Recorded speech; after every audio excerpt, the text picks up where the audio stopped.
Hello and welcome to season 4 of the Lib Dem Podcast. I hope you've had a wonderful Christmas and New Year break and well rested. And we're going to start this new season with an absolutely brilliant episode hosted by Hannah Kitching. She has got the leader of the party, Ed Davey. She has got Mike Dixon, the CEO, and she's got party president Mark Pack in an exclusive interview. All three guys together with Hannah over Zoom discussing how they have assessed 2021 and what they're going to do in 2022. I hope you enjoy it. Here's the episode.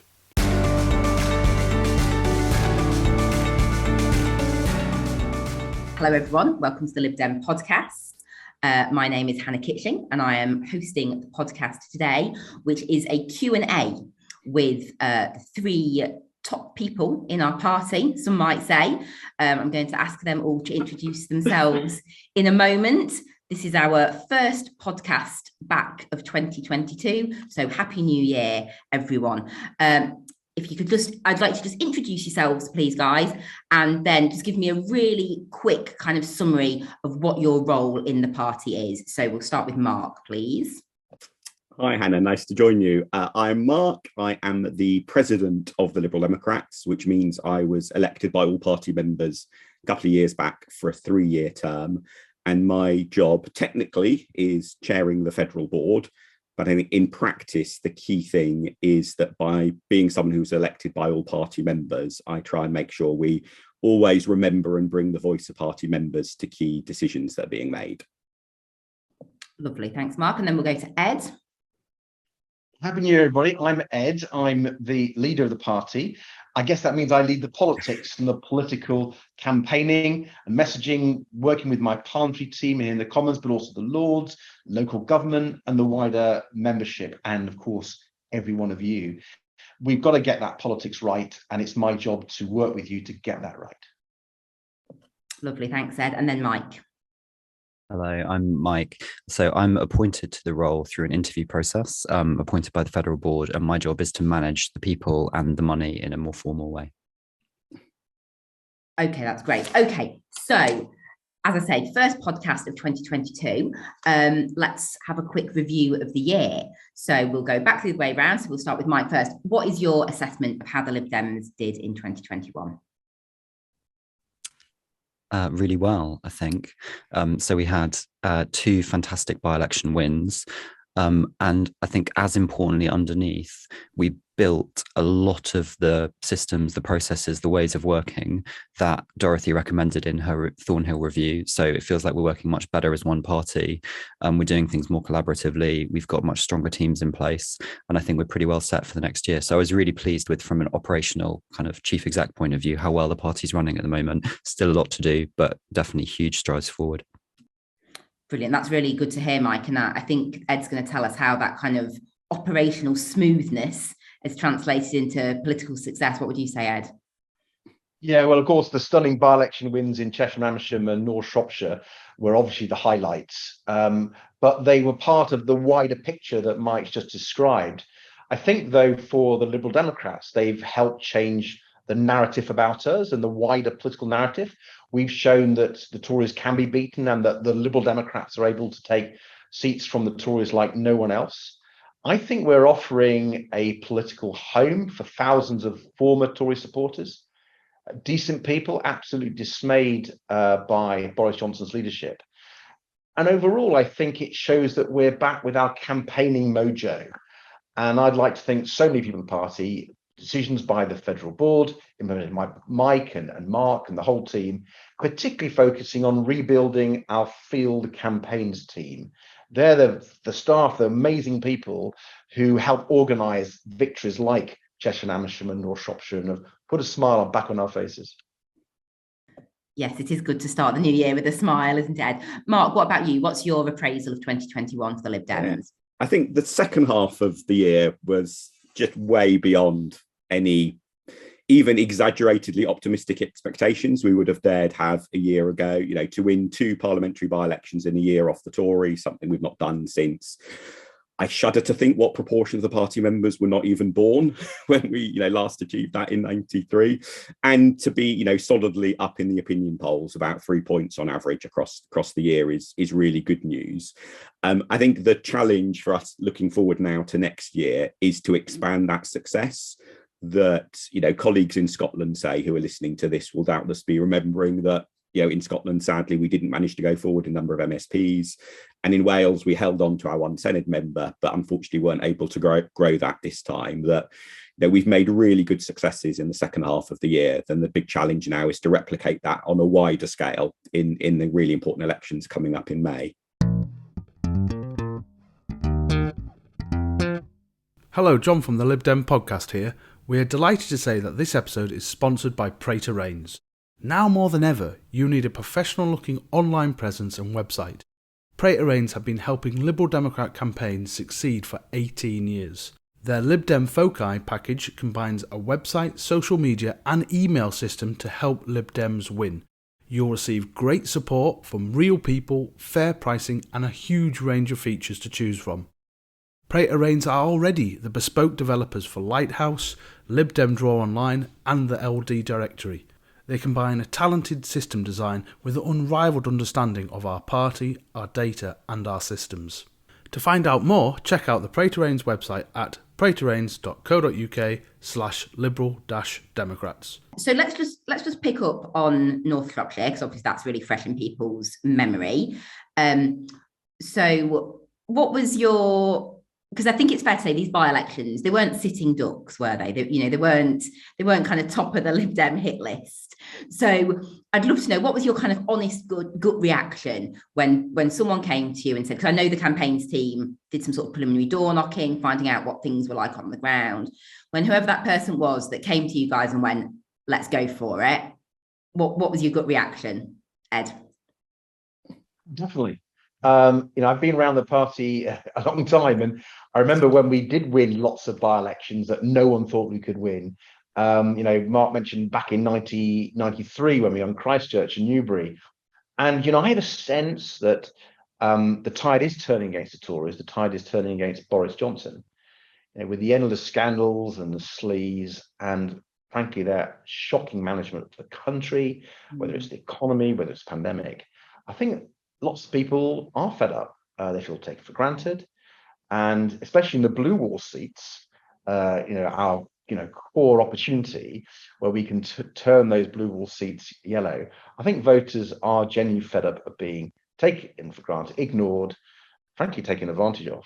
So I think when they came to me and said we could win this, I said, yeah, let's go for it. I'm really up for it. And I actually really enjoyed getting on the doorstep and talking to people and seeing how many Tory voters were disillusioned and saw us as the best opportunity.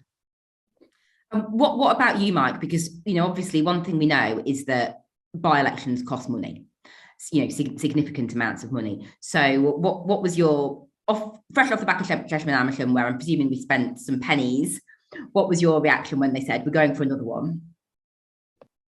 I mean, the way your question is phrased, it makes it sound like HQ is a huge army of people, and actually it's a really small team in the centre of the party. So I think about, after the by-election was called, I think about 6 of us went up. I was really keen to be part of that because I hadn't done it for Chesham and Amersham, and I wanted to see on the ground how are the campaigns team making that decision. So I think we talked to about 300 people that day, tried to talk to 1 or 2 people on every kind of street. And it was really clear that people were unhappy, and that there were some specific things that were very campaignable on. So NHS, hospitals. It was also really clear that Brexit wasn't coming up as an issue that would have been a problem for us. And it felt like the kind of place that's been taken for granted. So and then that evening, so we did that for a day. That evening, we all sat around in the place that later became our HQ around a table and just said, do we think we can really improve on second place? We'd also had dinner the night before with the local party, who had clearly done a lot of work setting up all the delivery routes, had managed to print out on a riser and get leaflets right across the constituency, and had the right attitude. So they said, we want to work with you as the federal party to really make this work. We want to learn from this, and we want to leave ourselves in a really good place. So I think it was that combination of voters who were open to us, the experience we'd had in Cheshire and Amersham, and the result of the local party meant frankly it was really obvious that we should go for it. It wasn't really even a decision that we had to make, and we thought the other thing that's important about that decision, I think, is you have to plan activity out quite a few, at least 2 weeks in advance, and so we need to release the funds for that. So effectively what we did was we said, let's release as much money as we can spend reasonably if we were going to do this at full tilt for the whole campaign, and after 2 weeks we'll take stock and pull back if we think it's not going well. And as it happened, it was going really well. And for everyone that contributed, I want to say a massive thank you, because people responded really well to the fundraising that we did throughout this. It meant that we could actually run the kind of campaign we wanted. So if you came, if you gave money, if you encouraged other people to come, if you called people, it was a really big effort across the party. So you did this. Thank you. Mark, would you echo that? Yeah, I think, when I first sort of saw that, by-election was, in the offing there, I sort of, grabbed my electoral statistics, had a look at the figures and thought, well, crikey, this is a Newbury type swing that we would need to win it. So I guess in theory it's possible, but is the politics really the same now for us and for the government as it was then? But I think, as Mike has touched on, in a way, the key decision isn't to think, have we got a chance of winning? It's more to think, the amount of information right at the beginning of a campaign, is it worth throwing everything at it and to see how it goes? And throwing everything at it might mean a good second place. It might mean being in with a chance of winning. And you actually don't know the difference between those two very often until quite deep into the campaign. And you can't leave, a bit like, I guess, what you need to do to be successful with a by-election is the opposite of Boris Johnson's approach to tackling COVID. You can't wait until you've got the hard data. You need to be thinking ahead. But the thing that really stuck in my mind was, having heard people like Mike enthuse about their early canvassing, was when I then went and did my first canvassing session. And everyone I spoke to was a soft Tory. When I said afterwards to others, look, if anyone else had done this, I wouldn't have believed it. I wouldn't have, surely if you're coming back and saying everyone is a soft Tory, you're canvassing badly, But so that for me was the moment I thought, yeah, okay, I really believe what others are saying. This is definitely, we've got to take the gamble and throw everything at it. And I think that's something that was really important for members and viewers to see, was all of yourselves out there on the campaign trail, from early doors. I think particularly you, Mike, because I think, a lot of people, obviously it's Ed's job to be out there knocking on doors, but I think people perceive, the chief executive is more of a desk job. And I think it's been really fantastic for the party to have a campaigning chief executive, because we are a campaigning party. That's how we win. And so, to see you all leading from the front, I think members know to take something seriously when they see the leader and the president and the chief executive all out on the ground day in, day out. Ed? Well, Mike taught me something about campaigning. And one of the ways he managed to charm people in some of the villages of Cheshire and Amersham was by giving them gardening tips. So I don't know whether that's going to catch on, and whether Dave McCobb and the field campaign team are going to be recommending that. But one thing I thought was so strong from the field campaign teamwork and all the volunteers from across the country coming to help was we were so focused on the issues that voters were worried about. So in Cheshire and Amersham, we picked up really soon from voters, not from ourselves, but from voters, that they worried about planning. They worried that they were not going to get a voice, that the Tories were taking their rights away from them and taking them for granted. And so we talked about planning and gave them our alternatives, and that really resonated. And then we got on to other issues, but planning was sort of the way in. That was what was on voters' minds. And then in North Shropshire, it was ambulance waiting times. The first time I canvassed, I think it was every third door. People were saying, I or my relative or my friend or my neighbour had to wait hours for an ambulance. And so we made the health service the core of our campaign. And there's a lesson in that, isn't there? That if we listen to voters, we find what's their concern and then give them the Liberal Democrat solution to their problems, actually people go and vote for us. Yeah, absolutely. So just kind of building on the results from both Chesham and Amersham and also North Shropshire, which we know we're good at by-elections. And this is one of the reasons that I love being a Lib Dem, is because we work as a team. And it's so fantastic to see, every activist from all around the country, pouring into that by-election seats to get us a really amazing result. So there've been some concerns raised about scalability. How do we replicate that success in the general election, where both financial resources, but more importantly, people power, are thinner on the ground? I'm going to come to Mark first, if that's okay. Yeah, I think the key element is that we absolutely can achieve the scale of campaign in a constituency, a general election, that we do at the full-on by-elections, but you need a longer period of time. So you can definitely do as much canvassing, deliver as much literature, address as much direct mail, put up as many posters, but you have to do it over a longer period of time. So I think the key to scalability is to be committing to being full-on campaigning over a longer period of time in sort of key seats. And that's where things like getting our selections in place is so important. It's where, as Ed mentioned, the investment in the field team, so that there is the professional staff support for the volunteers and the candidates all the way through that period and so on, is really important. And I guess the final element I would add, which is the tricky balance, is we need to be self-confident enough about what we can achieve, such that, we didn't just look at North Shropshire and think 10% third, leave, no way. But we also need to learn the lesson of the over-optimism of 2019.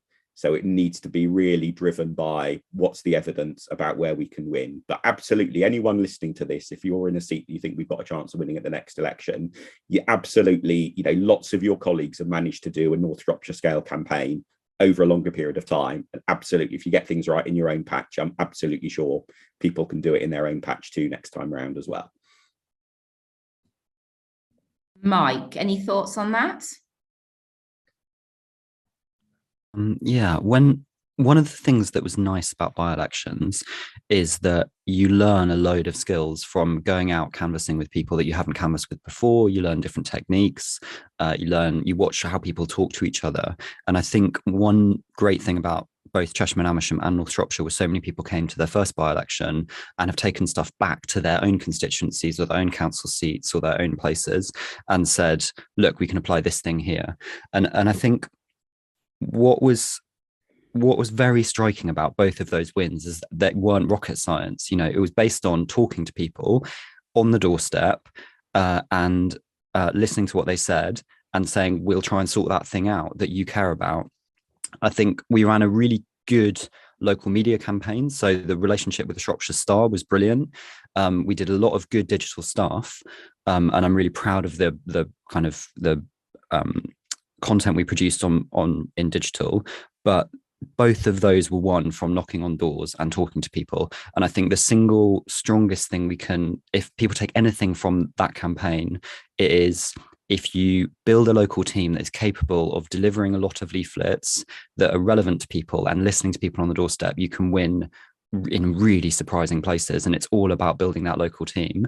And what we've tried to do with HQ or the Federal Party is to put in place the resources that help you build that local team and get that local team right, because that's just how we win. We know that.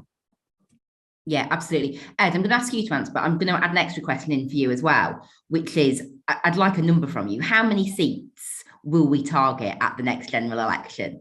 I think everyone would agree that we over-targeted last time. I was a candidate in one of those seats that I think really someone looked at the wrong spreadsheet when they added my seat to the target seat list.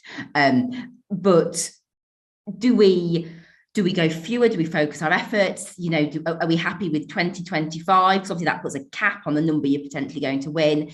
Give me an answer and give me a figure, Ed. Well, I'm not going to because there's so many variables, the politics, how local parties build the team that Mark and Mike talked about. So I think that's still to be settled. But we do need to have target seats. And we do need the discipline in the party to recognise that we're not going to win everywhere. And if you're not a target seat, we need you to be part of the team, the national team, to win those target seats, so that when you are asked, could you please go to your neighbouring constituency or maybe travel a little while to a target seat, we need you to do that, because we just can't over target. But I do want to underpin what both Mike and Mark said. It is all about building those local teams, making those links to neighbouring local parties. We won't win seats through digital campaigning and in the media, vital both those are. The really big lesson from Cheshire and Amersham and North Shropshire is knocking on doors and delivering leaflets. Some people think that is old-fashioned. Let me tell you, President Obama, in his second re-election, we had lots of people in his team. And the quid pro quo was they taught us about what was the most effective way of winning someone's vote.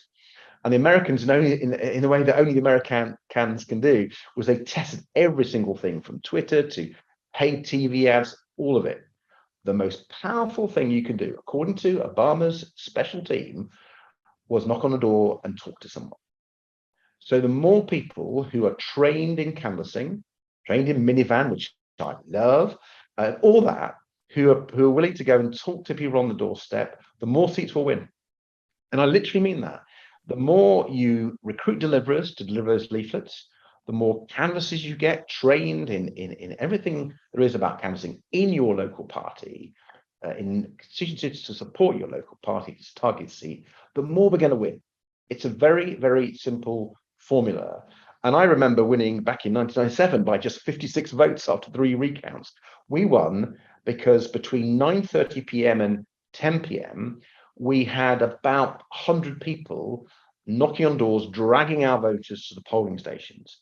So it's about creating a big local team, and then you can win. I saw that Mike just popped his hand up wanting to come in, and then I'll come to you, Mark. So Mike first. Yeah, I just wanted to pick up on the thing you said about us targeting the wrong places. So we clearly got a lot of things wrong in 2019. And I think one of the things that we got most wrong was we destroyed a lot of trust across the party in decision making and people's ability to say, I believe what I'm being told. And so we've worked hard on that over the last 18 months. And I hope that in both Cheshire and Amersham and in North Shropshire, you've seen communications come out from the federal party and from me and others saying, as much as we can, this is where we are, and trying to give you the same data that we are using to make decisions so that you can see, do we think this is winnable or not? How much difference will it make if I come? I think by sharing that information and trying to be as open as we can across the party with what we're doing, we have rebuilt quite a lot of that trust, so people can see that the federal party is, making decisions that are sensible. I mean, it's definitely helped that we've won in both cases, but we have also tried to be real with you about where we are. And I think as we go into both the locals this year and a general election beyond that, having that sense of trust and this sense of openness from us about what we can share is going to be really important, because as Ed says, we need people to go from one place to another if something's close to win a seat. And if we can't get that right in the last few days, then we'll win far fewer seats. So just trying to rebuild that and be open and share is really important. I think a lot of you will have seen an email from Dave McCobb, which is probably the longest and most in-depth thing we've sent for a really long time about how we did this campaign and how we won. And that was absolutely deliberate. And we think the risk of that being shared outside the party is lower than the risk of people inside the party feeling they're not taken seriously and trusted, which is why we're being much more open than we have been for a long time. Yeah, and I think, because let's remember, Cheshire and Amersham and North Shropshire have not been the only by-elections this year. We've also had Batley and Spen and Hartlepool as well. And I think that, the communications that have come out of the party, the hype was around the by-elections that we won. And we're not going to get into whether we were right to stand candidates, because obviously the answer is yes. But those other by-elections have happened without that same level of hype around them. And of course, Old Bexley and Sidcup as well. That was the other one. where we've stood candidates and they've done a great shift, great service for the party. But I think we've directed our resources to where the success was. Rightly, Mark, did you just want to come in on that? Yeah, I just echo what Mike was saying. I think one of my unhappiest experiences campaigning for the party was in a parliamentary by-election a few years back, where I was out delivering the classic final weekend tabloid newspaper and the big banner front page headline about Lib Dem set to win, and thinking that surely there's no way this is true. But, okay, I don't know the numbers, I've turned up to help, I will do my stuff. And of course, when the result came out and we were a distant third, it was clear that even the people who put that newspaper together had not really believed that it was true. And I think, if you're a small outsider party like we are, you've got, you are fueled by optimism and hope. But there's definitely a difference between being fueled by that and being self-deluded by that. And I think that's a really important thing to get right. And I hope that, for example, when members have seen where Ed or Mike or myself or others in the party, where we've gone to campaign, and in a sense also where we've therefore not gone to campaign, that we're all trying really hard to be as honest and open as it is possible, given the public nature of politics, with people about realistically what our chances are and therefore where it's really worth people putting their own volunteer effort in as well. Yeah, absolutely. Okay, so just taking that forwards, I've got a couple of sort of, as we've not got a number, let's have a little bit of think about kind of where and who. Okay, so you're gonna all enjoy this one. This is not my question, someone else submitted it. What is our message in Labour facing areas? So attacking the blue wall makes absolute sense. It's very obvious to me as someone in a primarily Labour facing area. The red wall's a bit crumbly these days. But where does this target on the sort of Tory facing areas leave those of us who campaign in big Labour dominated cities, particularly in the north of England? Where does that leave us? Does anyone have a thought on that? Well, yeah, clearly. I mean, there's no doubt that the vast majority of our target seats are battles with the Conservatives, which is the whole blue wall feature, and what we've seen. But, you will have Labour councils in particular who are doing a really poor job. I mean, you've shown, Hannah, amazing campaigning success in Barnsley. And you're are you now the official leader of the opposition? I think you are, aren't you? Yes, I am. I am the official leader of the opposition on Barnsley Council. Yeah, that's a fantastic achievement. And you're doing that through exposing the failures and faults of the local Labour Council. And we're doing it in many areas. I mean, doing a fantastic job in places like Sheffield and Sunderland and many other places.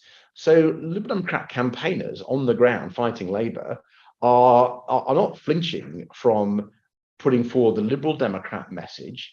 We are the community politicians par excellence. And that's again what we showed in the by-elections against the Conservatives. People want to know that the politician who's on their doorstep is listening to them, is hearing their concerns, is going to do something about it. And that is a critical part of winning that vote. And then once you got that influence, once you're elected as a councillor or an MP and you've got control of the council, whatever it may be, then you're able to put our Liberal Democrat ideas into practice as community politicians, reflecting the views of the people, but with that liberal message and that liberal underlying principle. So I see no problem with our activists in areas where Labour are strong, taking the fight to them. Yeah. Mike. Yeah, I'd agree with that. I think a lot of it depends on what Labour's position is on electoral reform. So I think if Labour are clearly committed to electoral reform, I think we will honestly find it quite hard to motivate our volunteers and activists in a lot of Labour-facing seats, because they'll think, that's the thing I want most. That's the thing that would change stuff. I'm going to go and try and help defeat the Tories in X place. So I recently went to Cambridge's AGM. Cambridge Labour-facing, that's a stretch to try and do well in there. But South Cambs, very, very close. A lot of our activists in Cambridge in the general election next general election will just go to South Cambs. I think that's really clear. So a lot of it depends on that. And then the other thing is, what we saw in North Shropshire was a party that had put in place really good infrastructure, and that infrastructure, mapping all the walks, getting the volunteers in the right place, meant that when an opportunity did come up, actually they could do really, really well. And I think it's at some point there will be a Labour government, and at that point we need to have the infrastructure in place in those seats, because they come into play in a really different way as soon as Labour are in government, and it does take a long time to put that in place. So it is really important that we build teams in those places, that we get the walks out, that we keep the Liberal Democrats campaigning in those areas, and play the long game, because, it's not like politics is going to stop in 15, 20 years. No, absolutely. And no one asked me today, but that's my answer as someone who fights Labour on a daily basis. We might be struggling to beat them at parliamentary level at the moment. There's no point pretending otherwise, but we keep fighting, keep campaigning, keep winning councillors from them, keep winning councils from them. We've got places like Hull and Sheffield where we're looking to take control of those councils. And what that does is it sets us up and builds that infrastructure at local government level for when the tide shifts, which it will in the fullness of time. We've got that base of winning that might make people think, well, actually, I've liked having a Lib Dem run council. I've liked having a Lib Dem councillor. Go on, I'll have a Lib Dem MP. Mark, any comments, particularly on how close Labour are getting to committing to electoral reform? Yeah, electoral reform is the huge game changer for British politics and massively important to achieve. I think sort of through slightly gritted teeth, we have to acknowledge that Labour MPs in the House of Commons are probably the real key determinant, that the better we do at the next election, the more chance we've got of putting pressure on Labour. But Labour's position is absolutely crucial. But I think, therefore, it's worth thinking about the long term as well, which is that it's always easier to campaign against whoever's in power, and it's easier to get media attention if you're campaigning against who's in power. Who cares that much about what one opposition party is saying about another opposition party? Those in those parties might care a lot, but for the media and for the voters, that's never as interesting. So it's obviously a little bit different in Wales, where Labour is in power in the devolved administration there. But in Scotland and in England, it's just going to be easier for us to make progress against the Tories or the SNP, because we've got that basic dynamic. But what's crucial is that in the interim, as you say, Hannah, we make as much progress as we can in council elections in places like Barnsley and Rotherham and Wakefield and Sunderland, so that when there is no longer a Tory Prime Minister, we're able to continue our progress. And there's just, a natural phase of whoever's in power, that's the one it's easiest to take seats against. But we need to carry on the grassroots recovery across the board. Yeah, absolutely. Okay, so just to flip to something slightly different, and I'm going to kind of link these two questions together because we're getting a little bit short of time. So now that we're out of the EU, how do we position ourselves now, and how do we show potential voters that we have other policies worth voting for? Because obviously for a long time, our big message was around stopping Brexit. I would argue we've done better this year, since that's no longer at the forefront of people's minds. But, how do we position ourselves? And then linked to that is that someone said it's brilliant that we're being touted as a party to take Conservative seats, but how do we become aspirational rather than just a protest vote? So, how are we positioning ourselves as a party that people actively want to vote for? Ed? Well, I started off in the talking about campaigning in Cheshire, Hampshire and North Shropshire by saying that we were listening to people and we responded to their concerns. And that's what we've been doing for quite a long time now, doing a lot of market research, listening to people, and making sure we've understood what people are feeling. And it's really clear to me that people feel that the deal between government and the people is broken under the Tories. The sort of social contract that people have expected for decades has been weakening over time, but it's been absolutely broken by the Conservatives. So that's why I've been speaking, both the Autumn Conference speech and elsewhere, about the need to fight for a new, fairer deal that we can offer people.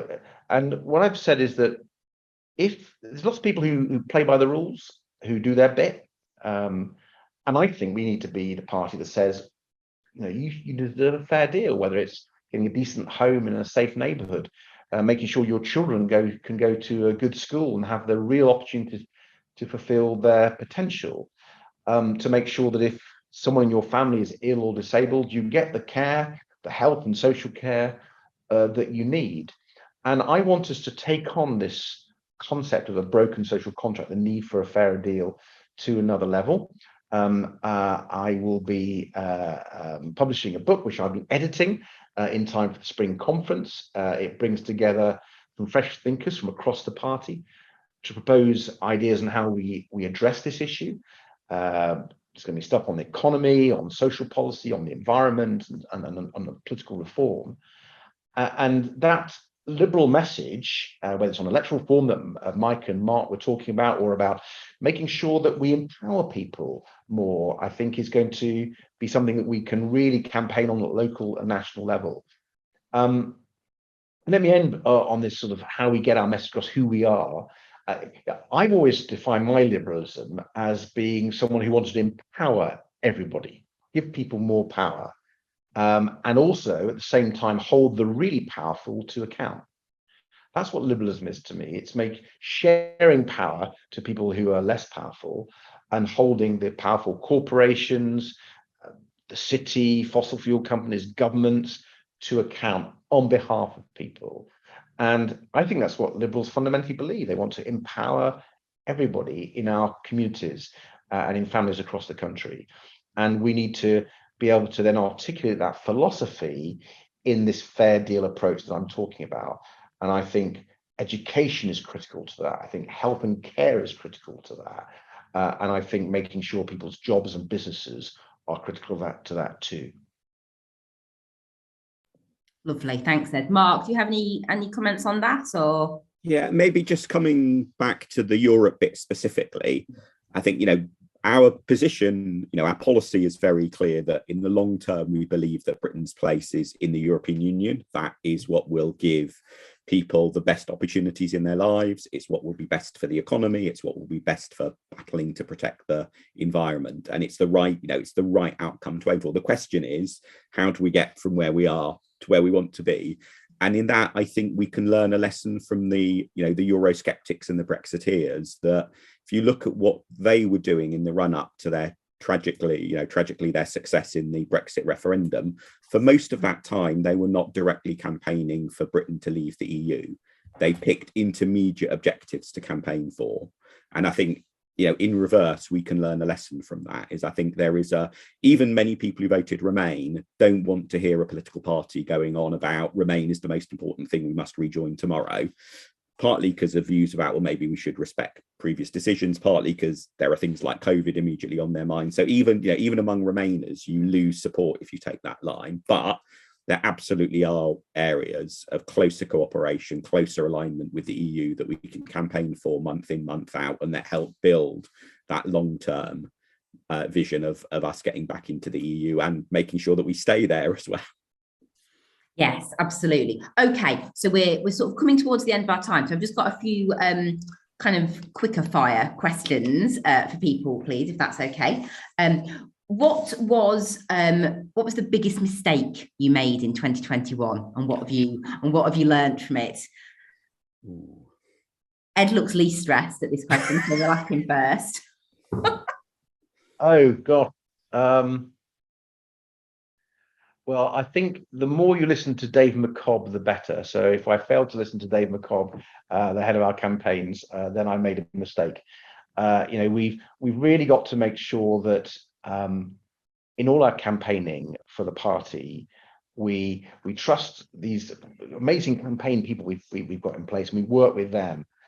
And I like to think we did, but I just want to underline how important it is going forward that we put our trust in these people who are really experienced and listen to them and get ourselves trained up. And to say that I failed to do that, I made a mistake. That's great. Thank you. Mark. I think the biggest mistake was there was a horrible cock up over some of the party business stuff at Spring Conference related to the complaints process.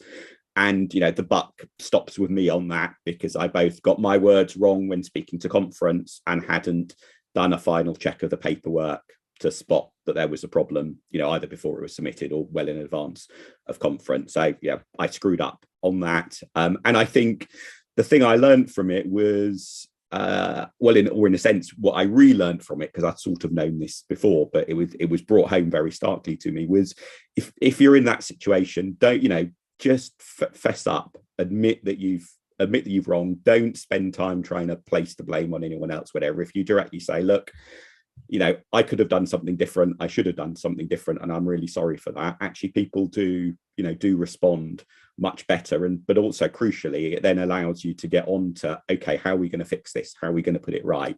As opposed to everyone being caught in, endless mutual recrimination. So don't screw up, but if you do screw up, take responsibility and apologise.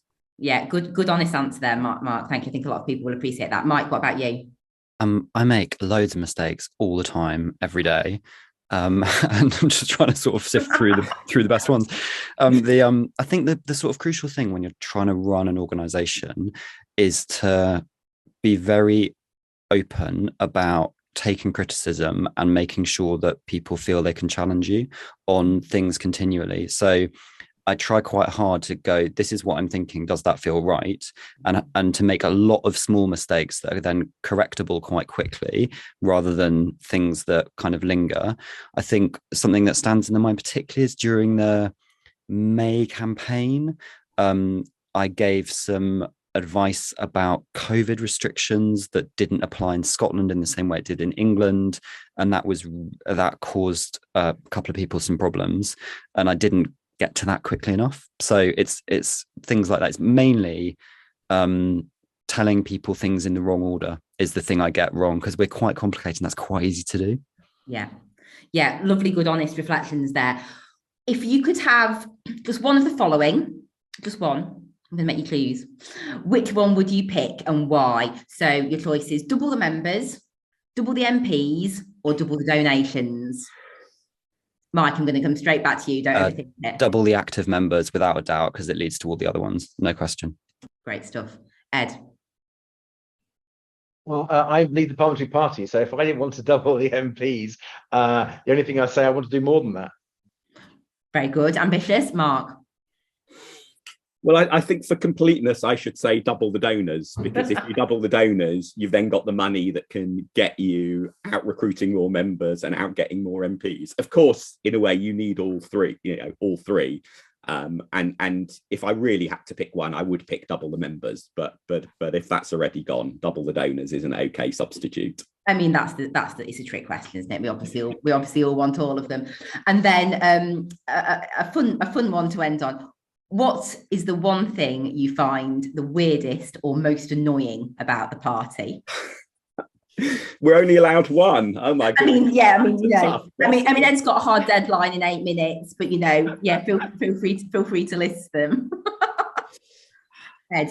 All right, I'm going to be really controversial.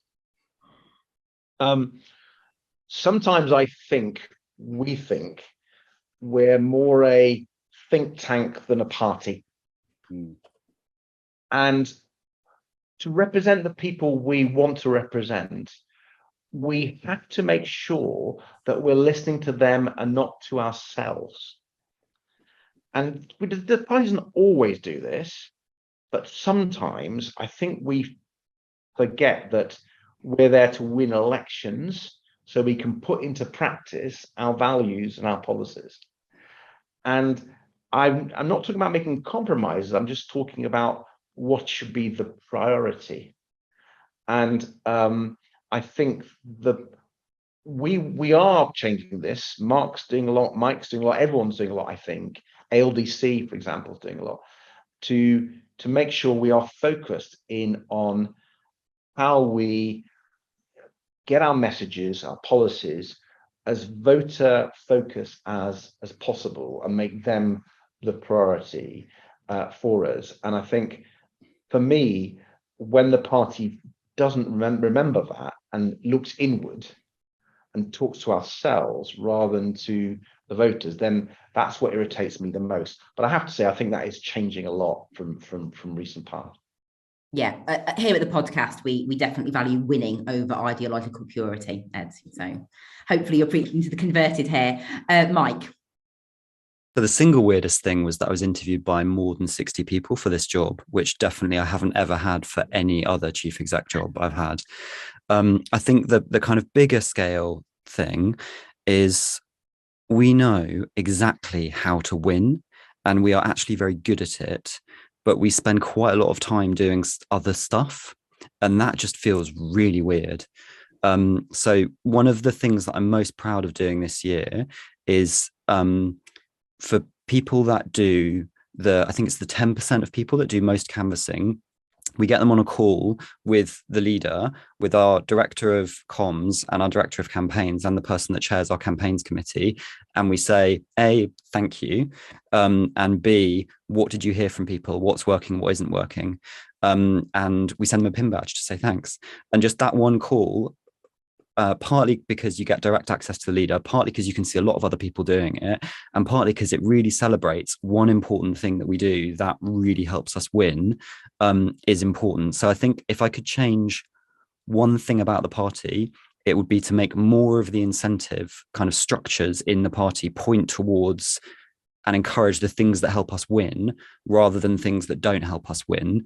And I think that isn't set up in the way that you wouldn't, if you're running an organization, you wouldn't design the incentive structures in the way that we currently have them. A LibDem bonus scheme. I like the idea of that. But of course, winning the elections is the reward that all of us want, really. Mark, what about you? So I guess the weirdest thing is that in party committee meetings, the people who are often keenest on knocking down any new idea or opposing any proposal for change are also often the people who in policy debates at conference are most demanding that we're radical.